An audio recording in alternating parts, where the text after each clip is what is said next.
लेकिन आप कदे नहीं सोचा कि खाली पेट चाह पी रहे हैं, वो चाह पीण दे नाल ही सानू एसिड गैस तेजाब और पता नहीं किहड़ी किहड़ी बीमारियां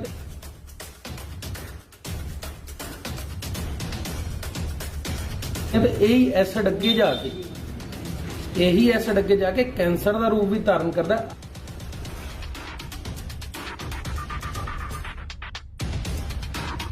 ਜਿਹੜਾ पहले कफ का पेशेंट है जिन्हों असाबी मादा अंदर वध गया, वो होर कफ वाली चीज़ खाऊगा तो वह रोग दूर नहीं होना, उल्टा होर प्रैशरलाइज हो जाएगा, वो होर डंप स्टेशन बन जाएगा वह पेट।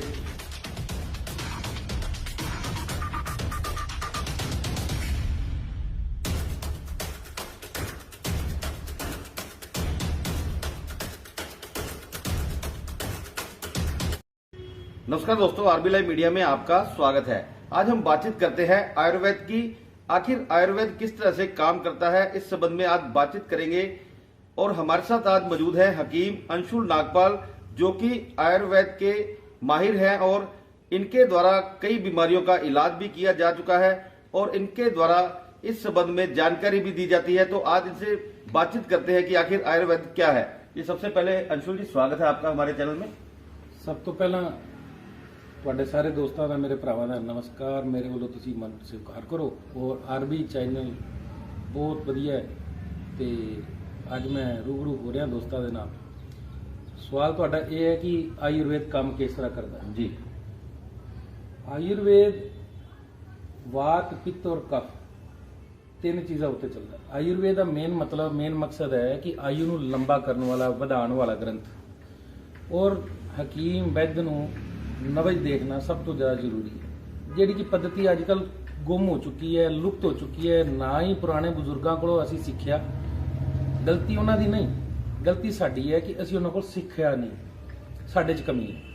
मेरे वर्गे जो सीख चुके हैं या समझ चुके हैं, मैं फिलहाल स्टूडेंट हाँ, लेकिन जिन्ना मैं सीखिया वो खूबी नाल सीखिया और वात पित्त और कफ के उत्ते अच्छा काम कर रहा है। देखो, बीमारी जिहड़ी है, बीमारी कदे भी एक चीज़ नाल पैदा नहीं होंदी। जिस तरह आपां देखिए, परमात्मा ने हरेक चीज़ का जोड़ा बनाया है, वो जोड़ा का जो मिलन होंदा है तो अगों ही संतान पैदा होंदी है, अगों ही बच्चा पैदा होंदा।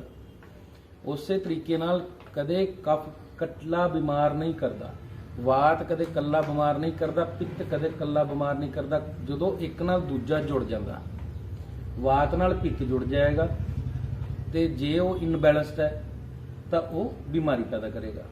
जी आप गल करिए वाक पित्त कफ की, ये की चीज ने, वो किवें काम करते हैं, ये साडे दर्शकों को इसकी जानकारी वीर जी। वात पित्त और कफ साडे शरीर के तीन कलेद है, तीन नब्ज़ां है जिहड़ियां कि 72,000 नाड़ा दे नाल सीधा डायरैक्टली जुड़ियां होंदियां। जिस तरह बच्चा जो पैदा हुंदा वो आदि माता की नाभि नाल जुड़िया हुंदा, उत्थों ही भोजन करदा, और जो बाहर आ जांदा ओहदियां नाड़ा अंदरमुखी हो जांदियां। पहला बाहरमुखी सी, उत्थों भोजन कर रही सी माता के गर्भ के विचों, और अंदरमुखी होकर फिर वो नवजदे असी उस चीज़ को काउंट करते। ये कैलकुलेशन है, कोई जादू नहीं है, कैलकुलेशन है। बहुत पुरानी पद्धति है। साडे जिहड़े पहला हकीम वैद सी, पुराने साधु संत महात्मा सी, इहदे तो ही इलाज करते सन। असी पेशाब का निरीक्षण, ईवन कि खून का निरीक्षण भी आयुर्वेद बड़े अच्छे ढंग नाल कीता जांदा। अज साडी पद्धति दूजे लोग लैके यूज़ कर रहे हैं, लेकिन हले भी उन्होंने समझ नहीं आई। आयुर्वेद बहुत गहरा है। अगला सवाल जनाब जी, पंचतत्व की है जी। पंचतत्व आप सुनिया भी शरीर पंचतत्वां नाल बनया है। पंचतत्व की चीज है और किस तरह काम करते हैं? पंज तत्व आकाश, हवा, पानी, मिट्टी, ये पांच तत्व है। ठीक है, अग्नि, ये पांच तत्वों का पूरक ही तीनों है। वात पित्त कफ, इन्हां दे विच ही असी बैलेंस करने हैं। जेकर इन्हां विचों कोई भी इनबैलेंस हो जाए, एक भी तत्त इनबैलेंस हो जाए तो सानू अलग अलग बीमारियां रूप धारण कर लेंदा है। मान लो साडे अंदर पित्त वध गया। पित्त की है? तेजाबी मादा। असी आम लोगों को अजकल की तकलीफ है, खाली पेट चाह पी रहे हैं। खाली पेट चाह पीने के नाल की, मान लो आप अपने हथ की चमड़ी आप उधेड़ दीए और उत्ते आप चाह पा दिए या शराब पा दिए या होर तेजाबी कोई भी चीज़ पा दिए, की असर होगा आपां नूं पता। लेकिन आप कदे नहीं सोचा कि खाली पेट चाह पी रहे हैं, वो चाह पीण दे नाल ही सानू एसिड गैस तेजाब और पता नहीं किहड़ी किहड़ी बीमारियां, ते यही एसिड अगे जाके यही एसिड अगे जाके कैंसर का रूप भी धारण करता। अज ये रिपोर्ट जी मैं तुहानूं दसदा पिया, WHO ही मन चुक्या ਕਿ ਐਸਿਡ ਦੇ ਕਰਕੇ ਚੀਜ਼ ਹੋ ਰਿਹਾ, ਕਿਉਂਕਿ ਉੱਥੇ ਟਿਸ਼ੂ ਗਲ ਜਾਂਦਾ। ਉਹ ਟਿਸ਼ੂ ਗਲਣ ਨਾਲ ਅੱਗੋਂ ਤੋਂ 2 ਤੋਂ 4 ਤੋਂ 8 ਇਸ ਤਰ੍ਹਾਂ ਜਾ ਕੇ ਉਹ ਕਨਵਰਟ ਹੁੰਦੇ ਆ, ਕਾਊਂਟ ਹੁੰਦੇ, ਔਰ ਗੰਢ ਬਣ ਜਾਣਾ ਜਾਂ ਕੋਈ ਸਰੀਰ ਦਾ ਹਿੱਸਾ ਗਲ ਜਾਣਾ, ਰੁਕ ਜਾਣਾ, ਨਾੜਾਂ ਦਾ ਗੁੱਛਾ ਬਣ ਜਾਣਾ। ਇਹ ਜਿਹੜੀ ਕੰਮ ਹੈ ਇਹ ਇਸੇ ਤਰੀਕੇ ਨਾਲ ਹੁੰਦਾ ਕਿ ਅਸੀਂ ਛੋਟੀ ਚੀਜ਼ ਦਾ ਤੇ ਧਿਆਨ ਨਹੀਂ ਦਿੰਦੇ ਤੇ ਵੱਡੀ ਚੀਜ਼ ਅਸੀਂ ਕਰਕੇ ਬਹਿ ਜੰਨੇ ਆ। ਫਿਰ ਬੋਝਾ ਭਰ ਕੇ ਫਿਰਦੇ ਆ, ਥੈਲਾ ਭਰ ਕੇ ਪੈਸਿਆਂ ਦਾ ਕਿ ਡਾਕਟਰ ਸਾਹਿਬ ਸਾਨੂੰ ਬਚਾ ਲਾ, ਬੰਦਾ ਵੀ ਨਹੀਂ ਬਚਦਾ, ਪੈਸੇ ਵੀ ਜਾਂਦੇ ਆ। ਕਿਉਂ ਨਾ ਅਸੀਂ ਪਹਿਲਾਂ ਹੀ ਆਪਦਾ ਖਾਣਾ ਪੀਣਾ ਰਹਿਣਾ ਇਹ ਤਰੀਕਾ ਸਹੀ ਕਰ ਲਈਏ, ਇਹਨੂੰ ਚੰਗੀ ਤਰ੍ਹਾਂ ਸਮਝ ਲਈਏ। ਜੇਕਰ ਸਾਡੇ ਸਰੀਰ 'ਚ ਛੋਟੀ ਮੋਟੀ ਬਿਮਾਰੀ ਹੈ ਤਾਂ ਉਹਨੂੰ ਅਸੀਂ ਆਪਦੇ ਖਾਣ ਪੀਣ ਦੀਆਂ ਤੇ ਚੀਜ਼ਾਂ ਦੇ ਨਾਲ ਹੀ ਠੀਕ ਕਰਕੇ, ਜੋ ਸਾਨੂੰ ਆਯੁਰਵੇਦ ਸਮਝਾਉਂਦਾ ਹੈ, ਤੇ ਅਸੀਂ ਆਪਦਾ ਜ਼ਿੰਦਗੀ ਜੀਵਨ ਨਰੋਏ ਢੰਗ ਨਾਲ ਜੀਏ। ਸਰੀਰ 'ਚ ਤਾਕਤ ਹੈ, ਕਿਉਂਕਿ ਸਰੀਰ 'ਚ ਤਾਕਤ ਆਊਗੀ, ਜਾਨ ਆਵੇਗੀ ਤੇ ਅਸੀਂ ਆਪਦੇ ਟੱਬਰ ਨੂੰ ਅੱਗੇ ਲੈ ਕੇ ਜਾ ਸਕਦੇ ਹਾਂ। ਜੀ ਬਿਲਕੁਲ। ਅੱਜ ਕੱਲ੍ਹ ਸਾਡੇ ਕੋਲ ਜਵਾਨ ਬੱਚੇ ਆਉਂਦੇ ਆ, ਅਸੀਂ ਥੱਕੇ ਆ ਜੀ, ਸਵੇਰੇ ਉੱਠਿਆ ਨਹੀਂ ਜਾਂਦਾ। ਕਿਉਂ ਭਾਈ? ਮਾਵਾਂ ਕਹਿੰਦੀਆਂ ਅਸੀਂ ਦੁੱਧ ਪਿਆਣੇ ਆ, ਮੱਖਣ ਵੀ ਖਵਾਉਣੇ ਆ, ਫਿਰ ਵੀ ਢਿੱਡ ਕੱਢੀ ਜਾਂਦੇ ਆ। ਡੋਲੇ ਬਣਾਉਣ ਦੀ ਸਾਰਿਆਂ 'ਚ ਇੱਛਾ ਹੈ, ਤਾਕਤ ਹੈ ਨਹੀਂ। ਇਹਦਾ ਕਾਰਨ ਇਹ ਹੈ ਕਿ ਸਾਡੇ ਜਿਹੜਾ ਖਾਣ ਪੀਣ ਤੇ ਰਹਿਣਾ ਸਹਿਣਾ ਤੇ ਖਾਸ ਤੌਰ ਤੇ ਸੋਣਾ ਇਹ ਸੁਚਾਰੂ ਢੰਗ ਨਾਲ ਨਹੀਂ ਹੈ। ਇਹਦੇ ਕਰਕੇ ਡਿਸਟਰਬੈਂਸ ਹੈ।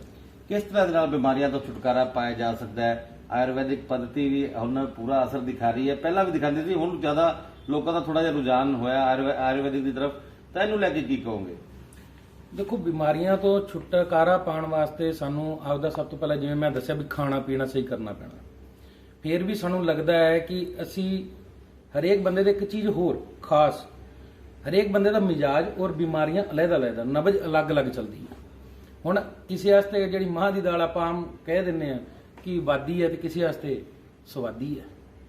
ਉਸੇ ਤਰੀਕੇ ਨਾਲ ਗਾਜਰ, ਮੂਲੀ, ਟਿੰਡੇ, ਸ਼ਲਗਮ, ਹਰੇਕ ਬੰਦਾ ਆਪਦੀ ਨਬਜ਼ ਦੇ ਮੁਤਾਬਕ ਅਗਰ ਚੀਜ਼ ਖਾਣੀ ਸ਼ੁਰੂ ਕਰ ਜਾਵੇ ਤਾਂ ਮੇਰਾ ਖਿਆਲ ਉਹਨੂੰ ਬਿਮਾਰੀ ਨਹੀਂ ਆਵੇਗੀ।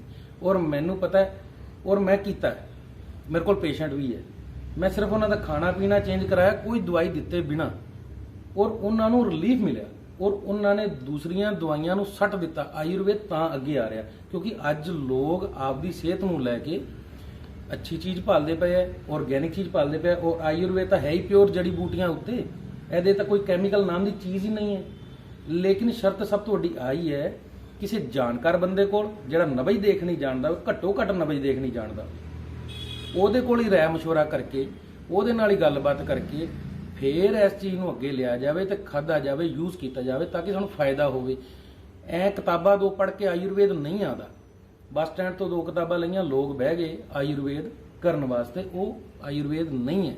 ਆਯੁਰਵੇਦ ਉਹੀ ਹੈ ਜਿਹੜਾ ਐਜੂਕੇਟਡ ਪਰਸਨ ਹੋਵੇ, ਜਿਹਨੇ ਟਾਈਮ ਲਾਇਆ, ਜਿਹਨੇ ਪੋਥੀਆਂ ਪੜ੍ਹੀਆਂ, ਔਰ ਜਿਹੜਾ ਪ੍ਰੈਕਟੀਸ਼ਨਰ ਦੇ ਥੱਲੇ ਰਹਿ ਕੇ ਕੰਮ ਕਰ ਚੁੱਕਿਆ ਔਰ ਉਹਨੂੰ ਪੂਰੀ ਜਾਣਕਾਰੀ ਹੈ। ਜੀ, ਹੁਣ ਤੁਸੀਂ ਗੱਲ ਕੀਤੀ ਹੈ ਵੀ ਪੋਥੀਆਂ ਪੜ੍ਹ ਕੇ ਜਿਵੇਂ ਆਯੁਰਵੈਦਿਕ ਦੇ ਡਾਕਟਰ ਬਣੇ ਬੈਠੇ ਹੈ, ਜਾਂ ਬਿਨਾਂ ਕਿਸੇ ਕੁਆਲੀਫਿਕੇਸ਼ਨ ਤੋਂ ਲੋਕਾਂ ਵੱਲੋਂ ਦਵਾਈਆਂ ਦਿੱਤੀਆਂ ਜਾ ਰਹੀਆਂ, ਤਾਂ ਇਹਦਾ ਕਿੰਨਾ ਕੁ ਦੁਸ਼ਪ੍ਰਭਾਵ ਪੈ ਰਿਹਾ ਲੋਕਾਂ ਤੇ? ਦੇਖੋ, ਲੋਕਾਂ ਉੱਤੇ ਦੁਸ਼ਪ੍ਰਭਾਵ ਸਭ ਤੋਂ ਪਹਿਲਾਂ ਤਾਂ ਮੈਂ ਕਿਹਾ ਕਿ ਨਬਜ਼ ਦੇਖ ਕੇ, ਘੱਟੋ ਘੱਟ ਨਬਜ਼ ਦੇਖ ਕੇ। ਹੁਣ ਸਾਡੇ ਮਹਿਕਮੇ 'ਚ ਅਸੀਂ ਕਹਿੰਦੇ ਕਿ ਡਿਪਾਰਟਮੈਂਟ ਕਹਿੰਦੇ ਸਫੇਦ ਮੂਸਲੀ ਖਾ ਲਓ।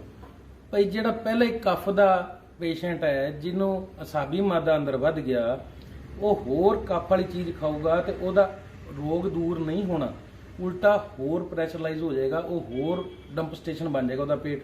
ਔਰ ਜਿਹੜਾ ਅੰਗ ਹੈ, ਕਫ ਦਾ ਜਿਹੜਾ ਆ ਸਥਾਨ ਹੈ, ਇਹ ਹੋਰ ਹੈਵੀ ਹੋ ਜਾਣਾ, ਉਹਦੀ ਕਮਜ਼ੋਰੀ ਹੋਰ ਵੱਧ ਜਾਣੀ ਹੈ। ਜੇਕਰ ਉਹਨੂੰ ਵਾਤ ਵਾਲੀ ਅਸੀਂ ਚੀਜ਼ ਦੇ ਦੇਵਾਂਗੇ, ਵਾਯੂ ਵਿਕਾਰ ਹੈ, ਕਿਉਂਕਿ ਕਫ ਨੂੰ ਤੋੜਨ ਵਾਲਾ ਕਫ ਕੀ ਹੈ? ਪਹਿਲਾਂ ਇਹ ਸਮਝੋ ਕਫ ਕੀ ਹੈ। ਕਫ ਇੱਕ ਪਾਣੀ ਬਲਗਮ, ਔਰ ਹਵਾ ਕੀ ਹੈ? ਹਵਾ ਅਸੀਂ ਕਹਿੰਦੇ ਵਾਤ ਨੂੰ, ਵਾਈ, ਜਿਹਨੂੰ ਆਪਾਂ ਆਮ ਭਾਸ਼ਾ ਕਹਿੰਦੇ ਸਾਨੂੰ ਵਾਈ ਹੋ ਗਈ, ਉਹ ਕੀ ਹੈ? ਹਵਾ। ਪਾਣੀ ਨੂੰ ਕੌਣ ਸੁਕਾਉਂਦਾ? ਹਵਾ। ਔਰ ਪਿੱਤ ਕੀ ਹੈ? ਤੇਜ਼ਾਬੀ ਮਾਦਾ ਅੱਗ। ਔਰ ਹਵਾ ਨੂੰ ਹੌਲਾ ਕੌਣ ਕਰਦਾ? ਅੱਗ। ਇਹ ਤਾਂ ਨੈਚੁਰਲੀ ਗੱਲ ਹੈ ਨਾ, ਇਹ ਤਾਂ ਅਸੀਂ ਸਿੰਪਟਮ ਵੇਖਨੇ ਆ ਰੋਜ਼ ਮਾਰਕੀਟ ਵਿੱਚ ਵੀ, ਉਹ ਸਾਇੰਸ ਵੀ ਕਹਿੰਦੀ ਹੈ ਜੀ। ਧੁੱਪੇ ਹੁਣ ਕੀ ਹੈ? ਹਵਾ ਜਾ ਕੇ ਚੀਜ਼ ਨੂੰ ਸੁਕਾਊਗੀ ਤੇ ਹਵਾ ਨੂੰ ਗਰਮ ਕਰਕੇ ਸੂਰਜ ਤਾਈਂ ਅੱਗ ਪਹੁੰਚਾਉਂਦੀ ਹੈ। ਆਕਸੀਜਨ ਤੇ ਹਾਈਡਰੋਜਨ ਟੁੱਟਦੀ ਹੈ ਨਾ ਉਹਦੇ 'ਚ, ਹੀਲੀਅਮ ਤਾਂ ਹੀ ਬਣਦੀ ਹੈ, ਤਾਂ ਹੀ ਸੂਰਜ ਜਗਦਾ ਨਾ। ਹੁਣ ਇਹੀ ਚੀਜ਼ ਹੈ, ਪਹਿਲਾਂ ਤਾਂ ਇਹਨੂੰ ਸਮਝੋ ਕਿ ਵਾਤ ਪਿੱਤ ਕਫ ਕੀ ਹੈ, ਕਿ ਅਸੀਂ ਕੀ ਖਾਣਾ ਹੈ ਔਰ ਸਾਨੂੰ ਕੀ ਖਾ ਕੇ ਅਗਲੀ ਸਟੈਪ ਤੇ ਲੈ ਕੇ ਜਾਣਾ, ਤੇ ਤਾਂ ਕਿ ਸਾਡਾ ਸਰੀਰ बीमारी तो छुटकारा पा लगे। जी, तो ये थे वैद अंशुल नागपाल जो हमें जानकारी दे रहे थे। इनका कहना है कि आयुर्वेद अब पूरी तरह से जो है वो लोगों के मन में बस चुका है और लोग आयुर्वेदिक तरीके से जांच करवा रहे हैं। बेशर्त नाड़ी वैद्य से जांच करवाई जाए तभी इसका सही इलाज हो सकता है। तो हम इसी तरह से कवरेज आपको दिखाते रहेंगे। बने रहे हमारे साथ, देखते रहे हमारा चैनल।